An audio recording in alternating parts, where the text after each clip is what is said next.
Bom, pessoal, agora que nós terminamos um pouco ali os evangelhos, eu vou partir um pouco para o livro de Atos. Eventualmente eu posso voltar a falar coisas do evangelho, como nesses vídeos, devido às comparações com os outros livros da Bíblia, ok?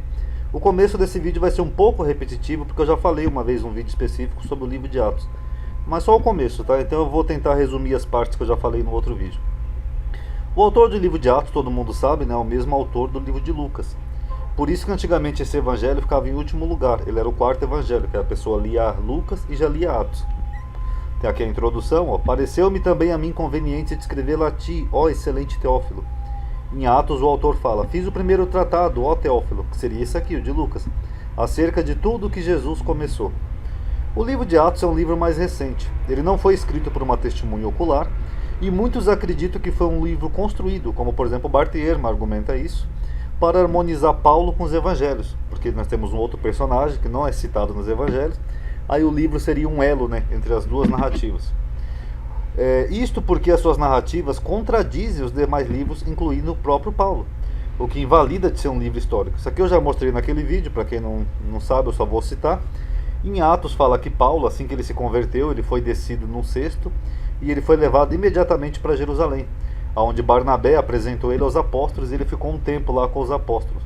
Só que segundo o próprio Paulo, ele diz que quando ele se converteu, quando Deus revelou o seu filho a ele não foi para Jerusalém ter com os que já eram apóstolos antes dele. Ele foi para a Arábia, depois foi para Damasco e depois de 3 anos só é que ele foi para Jerusalém.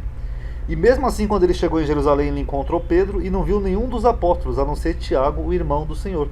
E Paulo ainda diz aqui, ó: eis que diante de Deus testifico que eu não minto.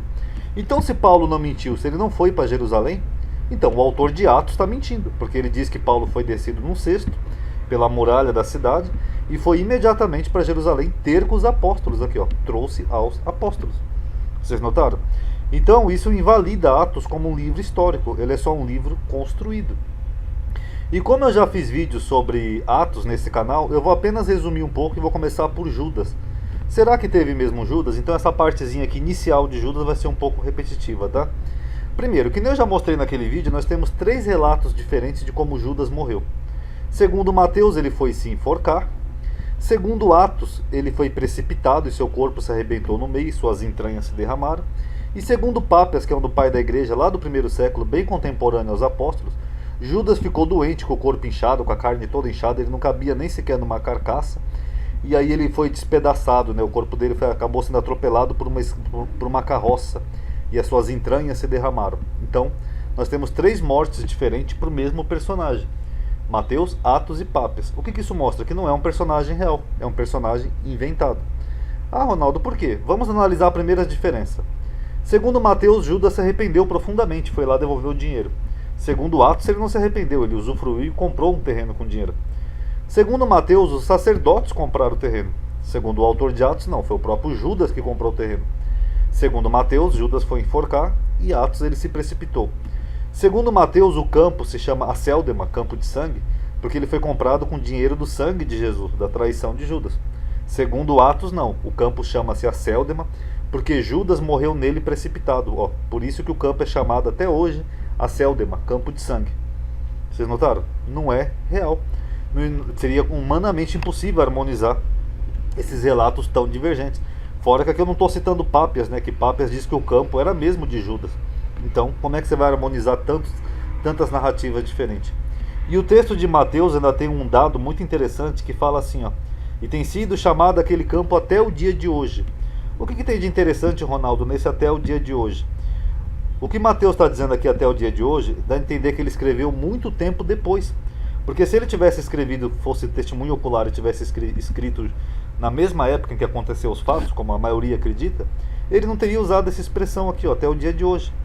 Quer dizer, não teria passado tanto tempo para ele usar essa expressão. Então, provavelmente Mateus escreveu bem depois dos acontecimentos, ok? E se Judas foi mesmo um personagem real, por que ele teve 3 mortes? Fica aí para todo mundo refletir. A história de Judas, além de não parecer real, ela parece uma tipologia com José do Egito.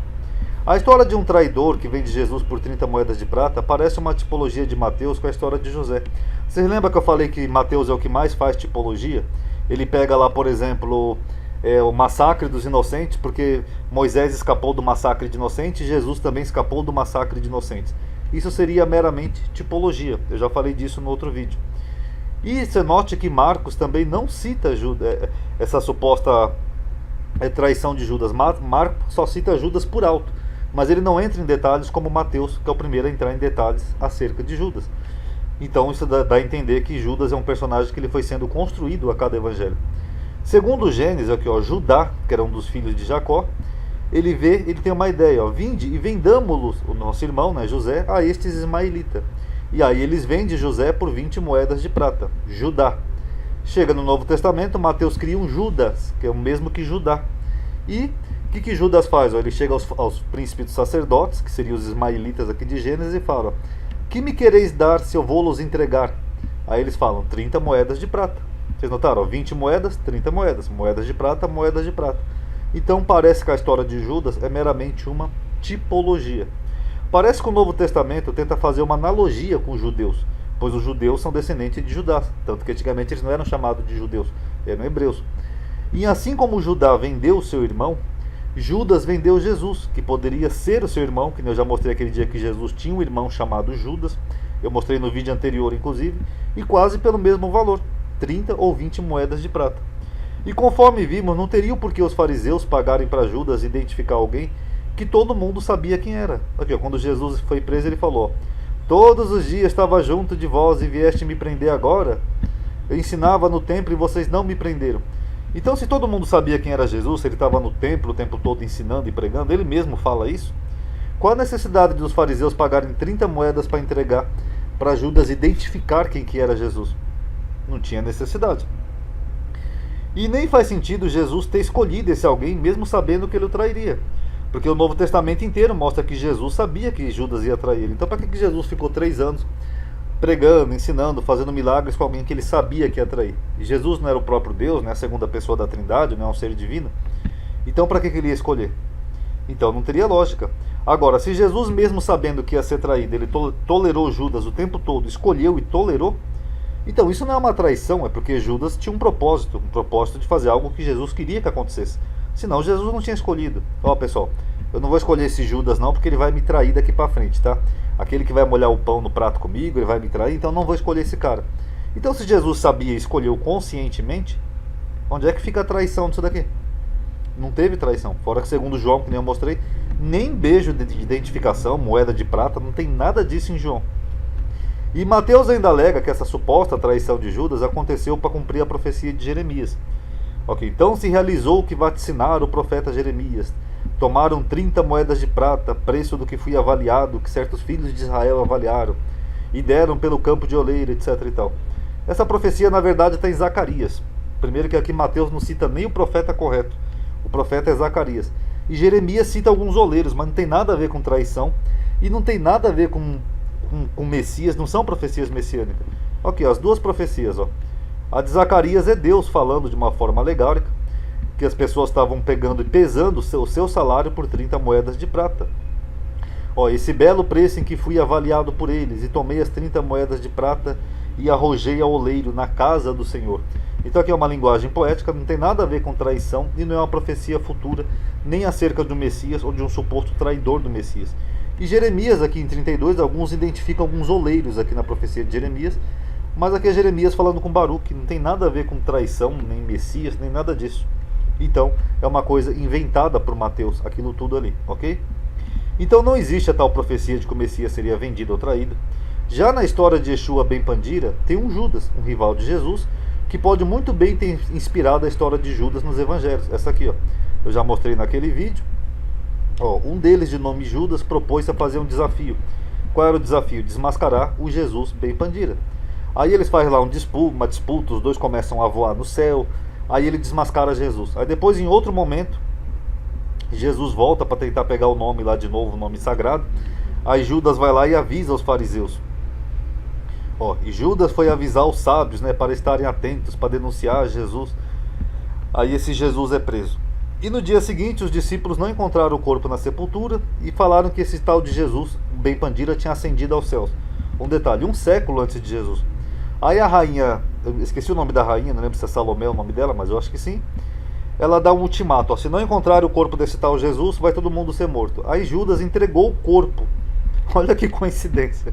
Judas entregou o corpo de Jesus e eles exibiram arrastado por um cavalo. Quer dizer, nessa história de Yeshua Ben Pandira tem um personagem forte, que é um rival de Jesus, que trai ele, inclusive se infiltrando no meio dos apóstolos, chamado Judas. Isso pode ter inspirado Marcos, que escreveu por alto de um tal de Judas. Aí Mateus aproveitou e fez uma tipologia lá com Judá, que Mateus era, talvez era o mestre da tipologia, que nele faz tipologia com Moisés, tal, o tempo todo. Ele pode ter feito uma tipologia. Aí Mateus faz duas associações que nem existe aqui no Velho Testamento, com Zacarias e Jeremias, que ele cita até errado aqui o profeta. E depois Mateus diz que Judas foi se enforcar. Aí quando chega lá no autor de Atos, que nem foi testemunha ocular, ele já tem uma outra visão da morte de Judas, porque quem conta um conto aumenta um ponto. Pápias, que é um dos pais da igreja, escreveu aqui próximo, inclusive, do livro de Atos, ele já aumenta essa suposta precipitação de Judas, fala que ele ficou inchado e morreu e tudo mais. Aí já surge toda uma mitologia em torno de um personagem que supostamente é só inspirado no Judas lá de Yeshua Ben Pandira, o que é bem provável. E aí, o que vocês acham? Teve mesmo uma traição de Judas? Porque se Jesus já sabia que ia ser traído, então não teve nenhuma traição. Era parte dos propósitos, né, dos planos de Deus. Para que Jesus ia escolher um traidor para ficar todo o ministério com ele? Jesus não tinha... Ele era masoquista ou coisa do tipo? Não teria sentido. E se Judas é um personagem real, histórico, apesar da semelhança dele, né, com Judá aqui do Gênesis, que parece mais só uma tipologia exagerada de Mateus, como que Judas morreu? Ele foi se enforcar? Ele se precipitou? Ou seu corpo inchou e ele foi atropelado por uma carroça? Ou dá para combinar tudo isso? Primeiro ele ficou com o corpo inchado, aí ele foi se enforcar, aí o corpo dele caiu da árvore porque ele estava muito inchado, aí veio uma carroça e atropelou ele, depois veio um passarinho e bicou a cabeça dele, depois caiu um raio na cabeça dele. Qual das histórias seria verdade? Porque cada vez vai se aumentando mais. Então, pessoal, isso aqui é meramente uma tipologia, tá? Provavelmente Judas talvez fosse até um dos irmãos do Jesus, que nem Marcos 3:6 cita, e esse Judas que traiu Jesus pode ter sido só uma tipologia aqui exagerada a partir de Mateus, tá bom? Marcos pode ter simplesmente citado por causa de Yeshua Ben Pandira, tá? Paz a todos.